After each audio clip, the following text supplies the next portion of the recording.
Hi, welcome to the first lesson in the KB6NU Online Tech Class. In this lesson, we'll cover electrical principles. You don't have to be an electrical engineer to get an amateur radio license, but you do need to know something about electricity and simple circuits. That's what we're going to focus on in this first lesson. The three basic parameters of an electrical circuit are electromotive force, measured in volts, current, measured in amperes, and resistance, measured in ohms. We're going to use a simple circuit to explain these parameters. Electromotive force, or EMF, is the force that causes electrons to flow in a circuit. We use the letter E to stand for electromotive force, and the letter V is the symbol we use for volts. In our simple circuit, we are going to use a battery as a voltage source. This is the schematic symbol for a battery. Some people like to compare electromotive force to water pressure in a hose. Just as water pressure causes water to flow, electromotive force causes electrons to flow. The unit of electromotive force is the volt, and we call the amount of electromotive force between 2 points in a circuit the voltage.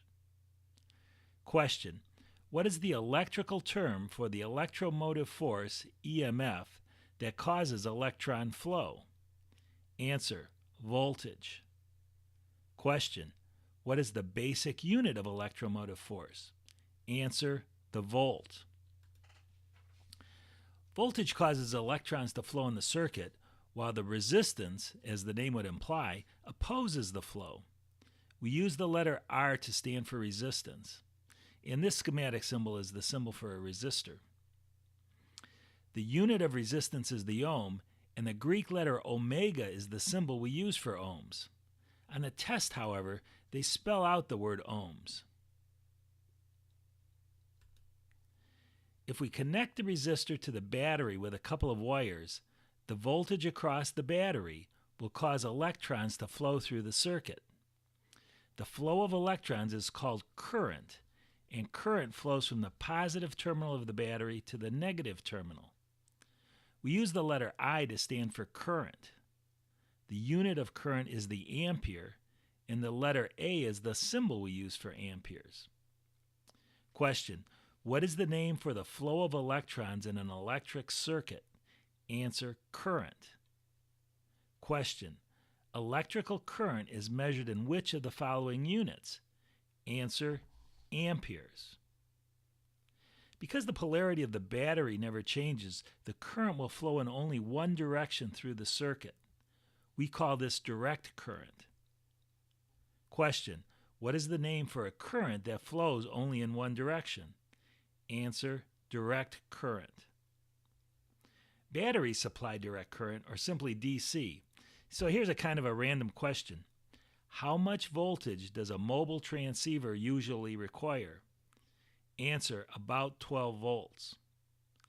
The reason mobile transceivers require about 12 volts is that they are designed to operate from car batteries, which normally provide about 12 volts. Alternating current. The type of current that you get out of a wall socket is different from the current that you get from a battery.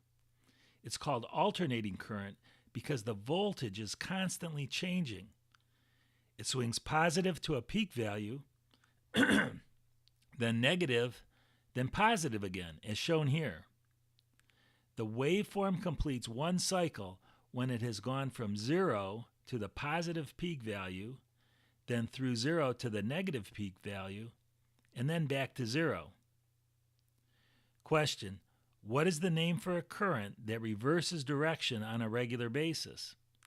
Answer: alternating current. One of the most important parameters of an alternating current is its frequency. The frequency of an alternating current is the number of cycles per second. We use lowercase f to stand for frequency, and the unit of frequency is the hertz. 1 hertz is equal to 1 cycle per second. Question: what is the term that describes the number of times per second that an alternating current reverses direction? Answer: frequency. Question: what is the unit of frequency? Answer: hertz. Power supplies convert AC into DC, which is required for most modern amateur radio equipment. Conductors and insulators. Conductors are materials that conduct electrical current well, or in other words, have a low resistance. In our simple circuit, we would use copper wires to connect the resistor to the battery because copper wires are good conductors. Question: which of the following is a good electrical conductor? Answer: copper. Gold and silver are actually better conductors than copper, but copper is a lot less expensive than gold or silver. Many times we need a material that does not conduct current very well. We call these materials insulators. Insulators have a very high resistance. Plastics and glass are commonly used insulators. Question: which of the following is a good electrical insulator? Answer: glass.